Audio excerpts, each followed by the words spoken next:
लियारी खड्डा मार्केट में पानी की अदम फराहमी, इलाका मकीनों का सबर जवाब दे गया और सड़कों पर आ गए। पानी की फरियाद करते इलाका मकीनों ने ICI चौक पर एहतजाज किया और सड़क ट्रैफिक के लिए बंद कर दी। खवातीन भी घरों से निकल आईं, हाथों में डंडे और पानी के खाली गैलन उठाए सड़क पर बैठ गयीं।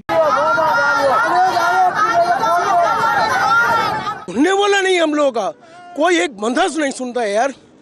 हम बोल रहे हैं ये मुसलमानी मुल्क है यार, को तरस करो यार, खुदा के लिए हम बोलते हैं तरस करो। अगर ये हुकूमत ने पार्लियामेंट में बैठे खाली नोट कमाने के लिए बैठे, पानी के लिए सुबह को भी बैठते, पानी नहीं मिल रहा है, वो भी पंप पर भी ताला लगा दिया है, तो हम क्या पिएंगे। एहतजाज के बाद ट्रैफिक जाम हो गया। एम्बुलेंस में मरीजों को भी परेशानी का सामना करना पड़ा।